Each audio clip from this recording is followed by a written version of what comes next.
Alors, bonjour mes chers amis et bienvenue dans cette nouvelle vidéo. Aujourd'hui, nous allons résoudre un problème sur les systèmes d'équations linéaires.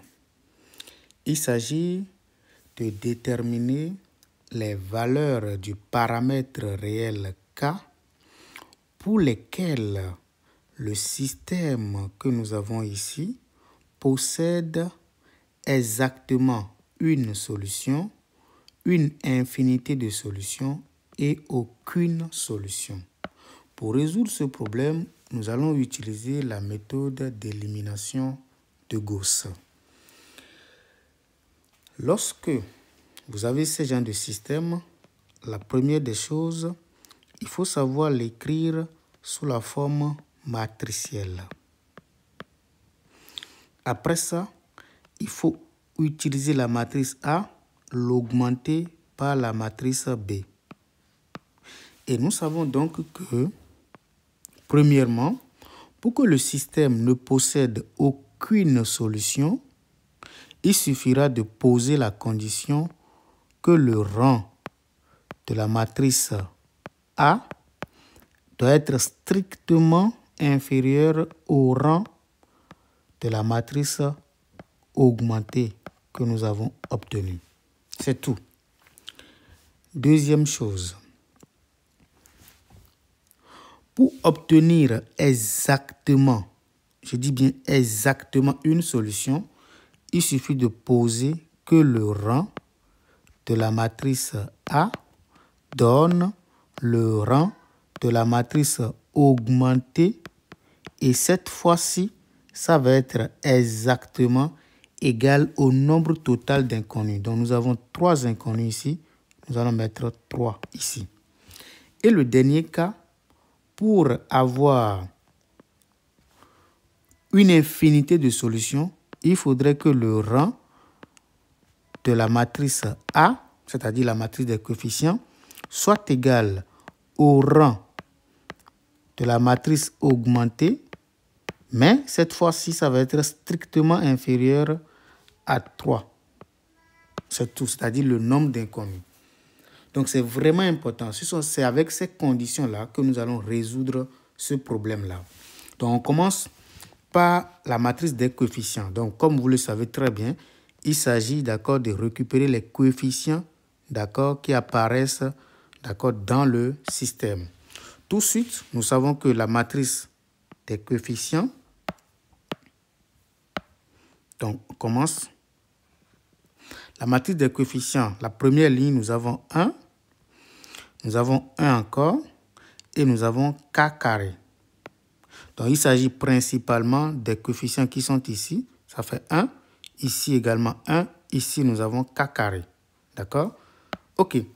Maintenant, si nous voulons utiliser directement la matrice, disons, augmentée, je vais alors l'augmenter par le vecteur second membre. Et donc, ici, nous avons 3 plus 2K que je vais mettre tout simplement ici.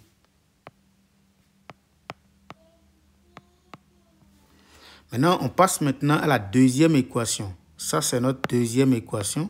Nous allons récupérer également les coefficients que nous allons simplement aligner ici. Donc, le premier coefficient, comme on le sait très bien, nous avons ici 1 encore. Mais au niveau de Y, nous avons 4. Au niveau de Z, nous avons 1. D'accord? Et maintenant, pour le vecteur second membre, nous avons 5 plus 12K, tout simplement. Mais la dernière ligne maintenant, qu'est-ce que nous obtenons? Nous avons 0, parce que le terme en I, ça n'existe pas ici. D'accord? Ça fait 0. Le terme en Y, nous avons Y, donc ce qui donne 1. Le terme en Z, nous avons K carré, ce qui donne K carré ici. Et de l'autre côté maintenant, nous obtenons 2K. Voilà. Donc ça, c'est notre matrice augmentée. Donc nous allons chercher à échelonner cette matrice jusqu'à obtenir une matrice échelonnée. Et comme vous le savez déjà, le premier élément non nul ici, pour la première ligne, c'est 1. D'accord? Qui va être notre pivot. En dessous de 1, nous allons créer de 0 en dessous de 1. Mais la bonne nouvelle ici, c'est que nous avons déjà un 0 ici. Donc, l'opération, on va simplement effectuer une opération pour avoir un 0 ici. Donc, l'opération, on va dire que la ligne numéro 2, puisqu'il s'agit de cette ligne, d'accord, nous allons essayer de faire quoi? Nous allons prendre cette ligne-là, nous allons faire L2 moins L1, parce qu'on veut avoir 0. Donc, quand on va faire 1 moins 1, on obtient exactement 0. Et c'est exactement ce que nous voulons faire. Quand on fait ça, qu'est-ce que nous obtenons? Nous allons obtenir, pour la première ligne, puisque nous n'avons pas effectué d'opération, rien ne va changer. D'accord? Nous allons simplement écrire que nous avons... Donc, je copie la première ligne parce qu'on n'a pas effectué d'opération là-bas. On copie, ça fait 1. 1 encore. K carré. Maintenant, 3 plus 2K. Maintenant, sur la deuxième ligne, puisque nous avons effectué une opération, je vais l'écrire au bleu, donc ça fait 0. Quand on fait 4 moins 1, on obtient 3. Je vais mettre 3 ici. Quand on fait ici 1, d'accord, moins K carré, on obtient 1 moins K carré. Je l'écris. Et enfin, quand on fait 5 plus 12K moins 3 plus 2K, qu'est-ce qu'on obtient? On obtient 2. Parce que là, ça fait 5 moins 3 qui donne 2. Ici, 12K moins 2K qui nous donne 10K. Donc, je mets plus 10K tout simplement. Donc, sur la troisième ligne, nous savons que nous n'avons pas d'opération à faire.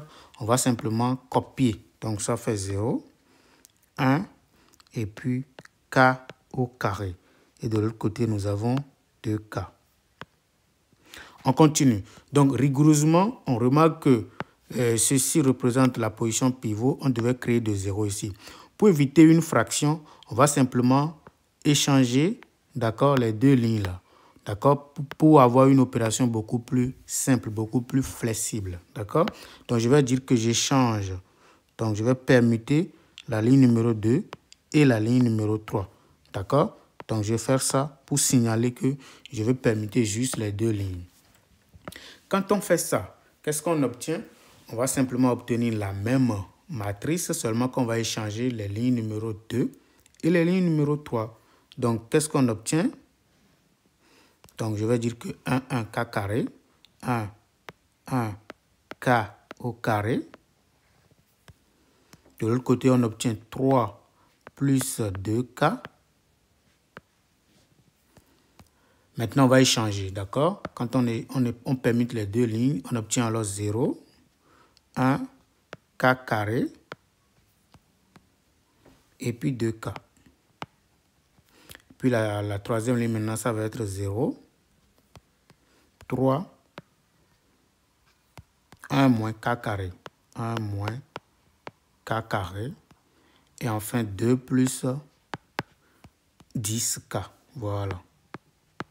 Très bien. Donc, pour la suite, maintenant, nous savons désormais que nous avons, ça c'est déjà réglé, maintenant nous avons un pivot ici. Donc, en dessous de ce pivot, nous allons créer un petit 0 ici. Pour créer ce 0, qu'est-ce que je vais faire? Je vais dire que la ligne numéro 3 va être remplacée par la ligne numéro 3. Donc, quelle opération je vais effectuer? 3 moins quoi fois ceci donne exactement 0. Ça sort tout de suite. C'est L3 moins 3 fois L2. Quand on fait ça, c'est fini. Donc, on va copier maintenant la nouvelle matrice. On obtient 1, K carré. De l'autre côté, on obtient tout simplement 3 plus 2K. Maintenant, on copie la deuxième ligne sans modifier parce qu'on n'a pas précisé une opération là-dessus. Donc, on obtient ça. Ça fait 2K. Et enfin, ici, nous avons 0. Nous avons ici 0. Maintenant, faites beaucoup attention ici. Nous allons faire ceci moins 3 fois ceci. Faites beaucoup attention. Donc, ça fait 1 moins. Donc, je l'écris.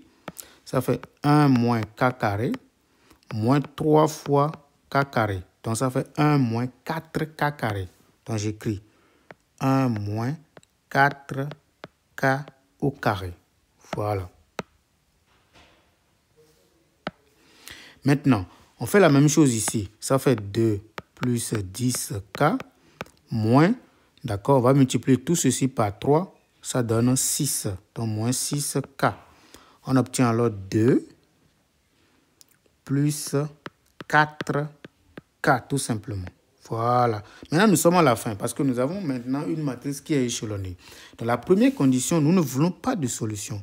D'accord? Si on ne veut pas de solution, ça veut dire que le rang, d'accord, de cette matrice-là, qui est la matrice A, doit être plus petit que le rang de la grosse matrice. Et donc, pour ce faire, qu'est-ce que nous allons avoir? Il suffit que ceci donne 0 et que celui-là soit différent de 0. Parce que si celui-là est 0, ça veut dire que le rang de cette matrice, d'accord, diminue quand même de 1. D'accord? Ça va être au plus 2. Mais du moment où celui-là est différent de 0, ça veut dire que le rang de la grosse matrice devient 3. D'accord? Du coup, on va dire que on n'a pas de solution. Le système,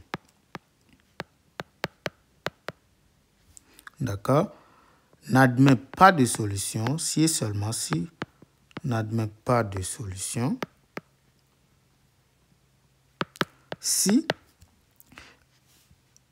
premièrement, 1 moins 4k carré vaut 0. Et la deuxième condition, c'est que 2 plus 4k est différent de 0. Ça veut dire quoi concrètement? La première condition, ça veut dire que, si vous voulez, 4k carré est égal à 1. Et la deuxième condition, ça veut dire que 4k, d'accord, est différent de moins 2. Donc, nous avons k carré qui est égal à 1k. Et ici, nous avons k qui est différent de moins 2 sur 4. Donc ici, nous obtenons quoi? Nous obtenons k qui est égal à plus ou moins, parce qu'il faut prendre la racine carrée de tout ça, plus ou moins. Donc on obtient k qui est égal à plus ou moins 1 demi. Et ici, nous avons k qui doit être différent de moins 1 demi. Conclusion, ça veut dire que k, puisque ici, nous avons k qui est plus ou moins 1 demi, alors que k doit être différent de moins 1 demi, ça veut dire tout simplement que k est égal à plus 1 demi. Donc la valeur de k, pour que ce système ne possède pas de solution, c'est exactement k égale à 1 demi. Deuxième point, on veut exactement une solution. Pour avoir une solution, il faudrait que le rang de cette matrice donne exactement le rang, d'accord, de la grosse matrice. Donc du moment où ceci est différent de 0, vous voyez que le rang de ceci, c'est égal à 3 et le rang de la matrice complète aussi, c'est égal à 3. Voilà. Donc nous allons écrire et 3 représente exactement le nombre total d'inconnus. Ok. Donc le système admet une solution unique, admet une solution unique si et seulement si 1 moins 4k carré est différent de 0. C'est-à-dire que k est différent de plus ou moins 1 demi. Parce qu'on sait déjà quand est-ce que ceci est 0. Voici les valeurs possibles ici. Donc, ça veut dire que k appartient à R sauf 1 demi et moins 1 sur 2. C'est tout. Le dernier cas, c'est le cas où le système admet une infinité de solutions. Nous savons que dans ce cas, il faut que le rang, d'accord, de ceci soit égal au rang de la grosse matrice et là soit plus petit que le nombre total d'inconnus. Donc dans ce cas, il nous faut tout simplement que ceci donne exactement 0 et ceci aussi donne 0 tout simplement. Donc dans ce cas, nous avons, c'est le dernier cas, ça veut dire que 1 moins 4k au carré vaut 0 et, d'accord, disons que 1 plus, 2 plus 4K aussi donne 0.